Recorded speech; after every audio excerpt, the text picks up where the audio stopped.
ನಮಸ್ಕಾರ ಎಲ್ರಿಗೂ. ಇವತ್ತೊಂದು ಪುಸ್ತಕವನ್ನು ನನಗೆ ಪರಿಚಯ ಮಾಡ್ಕೊಳ್ಳಿ ಬಂದಿದ್ದೇನೆ. ಅದುವೇ ಆತ್ಮಾನುಸಂಧಾನ.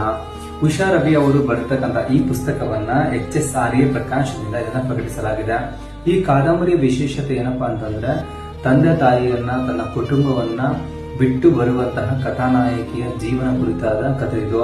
ಒಂದು ಪ್ರೇಮ ಕಥೆ ಶುರುವಾಗಿ ಸ್ವಲ್ಪ ಸಮಯದಲ್ಲೇ ಮತ್ತೊಂದು ಅದ್ಭುತ ಕಥೆ ಇದರಿಂದ ಹೊರಹೊಮ್ಮುತ್ತೆ. ಪ್ರತಿ ಪುಟದಲ್ಲಿ ಬದುಕಿಗೆ ಬೇಕಾದಂತಹ ಮತ್ತು ಬದುಕಿಗೆ ತುಂಬಾ ಅವಶ್ಯವಿರುವ ಒಂದಿಷ್ಟು ವಿಚಾರಗಳನ್ನ ಓದುಗರಿಗೆ ಮುಟ್ಟಿಸುವ ಕೆಲಸ ಇದರಲ್ಲಾಗಿದೆ. ಪ್ರೀತಿ ಅಂದ್ರೆ ಬರೀ ಆಕರ್ಷಣೆಯ ಕೇಂದ್ರಬಿಂದು ಅಲ್ಲ, ಅದು ಬದುಕಿಗೆ ಜೊತೆಯಾಗಿ ಒಬ್ಬೊಬ್ಬರಿಗೂ ಆಸರೆಯಾಗಿ ನಿಲ್ಲುವಂತಹ ಶಕ್ತಿ ಅಂತಾನೆ ಹೇಳ್ಬೋದು. ಇಂತಹ ಒಂದು ಸಂದೇಶವನ್ನ ಲೇಖಕರು ಓದುಗರಿಗೆ ಮುಟ್ಟಿಸುವಂತಹ ಕೆಲಸ ಇದರಲ್ಲಾಗಿದೆ. ಇಲ್ಲಿರುವ ಒಂದಿಷ್ಟು ವಿಚಾರಗಳು ಓದುಗರಿಗೆ ಬಹಳ ಖುಷಿ ಕೊಡುತ್ತೆ ಮತ್ತು ಇವರ ನಿರೂಪಣೆ ಶೈಲಿ ಮತ್ತು ಕಥಾ ಕಟ್ಟುವಿಕೆ ಕೂಡ ತುಂಬಾ ಹೊಸತನದಿಂದ ಕೂಡಿದ್ದು ಎಲ್ಲಾ ಓದುಗರು ಕೂಡ ಇಷ್ಟವಾಗುವಂತಹ ಕಾದಂಬರಿ ಅಂತಾನೆ ಹೇಳ್ಬೋದು.